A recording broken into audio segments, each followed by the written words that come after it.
Quemin, je suis professeur d'université en sociologie de l'art. Je m'intéresse en particulier aux institutions et au marché de l'art et aux acteurs qui interviennent donc dans ce milieu.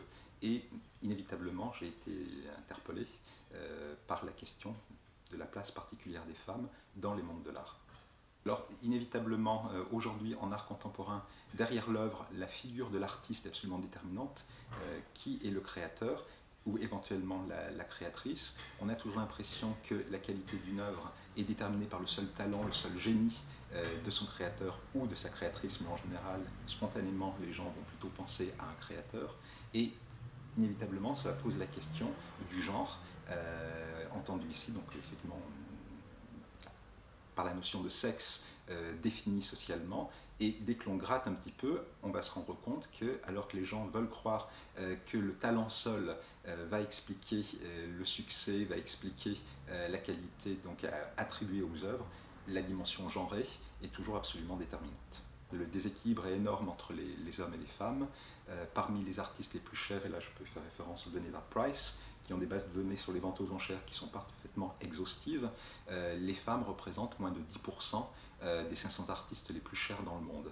Donc moins de 10% de femmes parmi les artistes les plus cotés, alors qu'elles représentent à peu près, au plan mondial, d'après les différentes statistiques dont on peut disposer, la moitié de la population des artistes. Donc on voit que le déséquilibre est absolument énorme. Et l'autre point qu'il convient de souligner, c'est qu'au niveau des institutions, donc si on prend les palmarès qui existent aujourd'hui pour essayer de voir quels sont les artistes les plus en vue, eh bien la part des femmes n'arrive pas véritablement à dépasser les 20-25%, c'est-à-dire qu'aujourd'hui le marché est encore plus fâché avec les femmes que ne le sont les institutions. Le sort des femmes n'est pas du tout enviable dans les institutions, mais il est moins dramatique qu'il ne l'est sur le marché. Alors ce qui m'a beaucoup frappé, c'est que j'ai repris toutes les données chiffrées là par rapport à ce livre sur les stars de l'art contemporain que j'ai écrit en 2013, et en particulier un palmarès qui est un palmarès allemand qui s'appelle le Kunstkompass. Et le Kunstkompass permet de voir, de calculer en fait, lui ne le fait pas, il produit des listes qui sont des listes donc nominatives,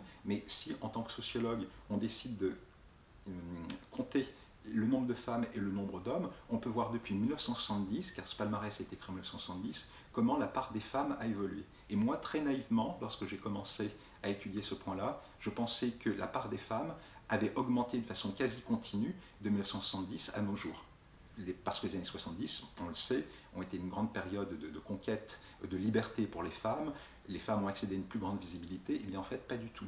Quand le monde de l'art contemporain s'est structuré au tout début des années 70, puisqu'on considère en général que c'est avec la grande exposition de Harald Seemann à la Kunsthalle de Berne, When Attitudes Become Forms, que le monde de l'art contemporain a véritablement émergé, et bien dès 1970, un an plus tard, on a cet indicateur, le Kunstkompass, qui va nous permettre de voir comment les femmes se positionnent dans ce milieu-là. Et ce que l'on observe, c'est que durant toutes les années 70, quand le monde de l'art contemporain se constitue, les femmes deviennent de plus en plus absentes du monde de l'art contemporain. Elles étaient très peu présentes au début, moins de 10% déjà, mais durant les années 70 et jusqu'au milieu des années 80, la part des femmes s'étiole encore.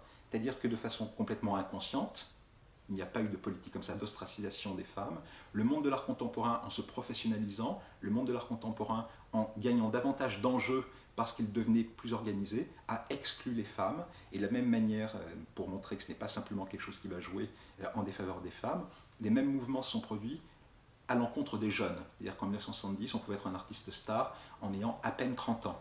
Aujourd'hui, les artistes stars, si on regarde comment les choses ont évolué, sont plutôt des gens qui ont 80 ans, 70 ans dans le meilleur des cas, 60 ans exceptionnellement. Mais ce sont des gens beaucoup plus âgés qu'ils n'étaient dans les années 70. Et aujourd'hui encore, ce sont des hommes. Alors ce qui s'est produit pour la part des femmes, elle a beaucoup diminué de 1970 au milieu des années 80. Elle a commencé à augmenter un tout petit peu à partir donc, de 1985-86. Et la tendance s'est accélérée à partir de 92-93. Mais si la tendance est accélérée, on voit qu'aujourd'hui on a un mécanisme classique en sciences sociales que l'on appelle le plafond de verre. La part des femmes aujourd'hui n'arrive pas à dépasser les 22-23% d'artistes les plus en vue dans le monde. Donc il y a vraiment une spécificité et aujourd'hui justement on voit les femmes plus présentes, il y a une véritable progression. Donc parfois les gens pensent que le problème est résolu. Le problème n'est pas résolu. Aujourd'hui les femmes ont encore des difficultés à accéder à la même reconnaissance que leurs confrères masculins.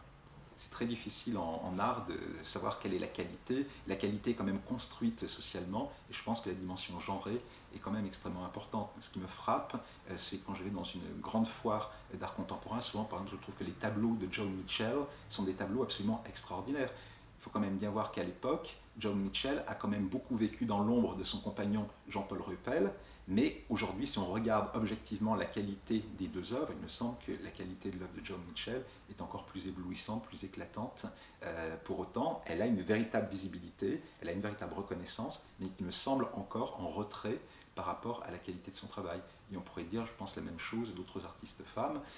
C'est un mécanisme qui est très complexe et qui fait que beaucoup de gens interviennent pour consolider leur jugement les uns les autres, et notamment, comme on sait que le marché est généralement moins friand des travaux des femmes, eh bien, les institutions ont tendance à accompagner cela, pas du tout par malveillance les institutions, mais soit elles n'ont pas du tout conscience de la dimension genrée, et donc elles vont vivre de façon complètement naïve les mécanismes qui vont exclure les femmes ou qui ont attribué une moindre reconnaissance aux femmes, mais lorsque les gens ont conscience des mécanismes genrés, eh bien, ils ont tout intérêt à acheter des hommes plutôt que des femmes, tôt.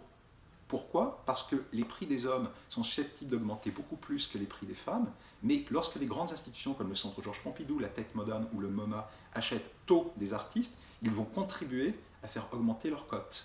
Donc, si logiquement ils achètent davantage des hommes que des femmes, parce qu'après ils risquent de ne plus pouvoir acheter les hommes puisque leurs prix sont davantage susceptibles d'augmenter, il y a aussi une forme de prophétie autoréalisatrice qui fait qu'ils vont accentuer ces mécanismes. Donc ce sont des mécanismes qui sont en général assez pervers, en partie parce qu'ils sont inconscients ou parce que quand ils sont conscients, on peut avoir tendance à favoriser ceux qui sont déjà les plus favorisés, et parce qu'ils s'accumulent. Ce sont des processus extrêmement cumulatifs qui font qu'in fine, les femmes sont, comme on peut le montrer, comme on peut l'objectiver, aujourd'hui encore moins présentes, malgré tout le discours de dénégation qui voudrait que le problème soit résolu et que les hommes et les femmes bénéficient de la même exposition, de la même visibilité, du même succès sur le marché et dans les institutions. Et ça, c'est totalement faux. Les sciences sociales, la sociologie en particulier, peuvent le prouver en l'objectivant. Alors, il y a déjà eu un changement, pour ne pas être trop radical, il y a déjà eu un changement qui s'est produit depuis le milieu des années 80 et depuis donc là, le début des années 1990.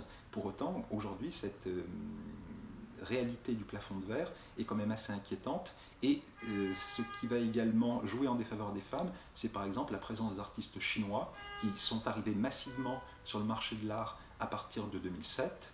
Et en Chine, la situation des femmes artistes est encore plus défavorable que celle des femmes artistes occidentales. Donc du simple fait que les artistes chinois soient aujourd'hui plus présents, eh bien ça nous ramène en arrière, ça rend encore plus difficile la présence des femmes, parce que dans une société comme la Chine, le métier d'artiste plasticien est encore plus genré qu'il ne l'est dans les sociétés occidentales par exemple, où la dimension genrée est déjà extrêmement présente. Donc ça n'incite pas beaucoup à être très optimiste, malheureusement. Je préférerais avoir un discours là plus positif. J'insiste sur le changement déjà qui s'est produit, qui n'est pas du tout négligeable, et surtout, il ne faudrait surtout pas croire que la tendance est mécaniquement, systématiquement à la progression de la part des femmes. Donc je pense que la question que vous posez est une bonne question aujourd'hui. Il faut encore s'interroger sur la dimension genrée des arts plastiques, sur la dimension genrée des mondes de l'art contemporain, sur la dimension genrée du monde de la photographie, pour essayer de remédier à une situation d'inégalité qui n'a pas de raison d'être.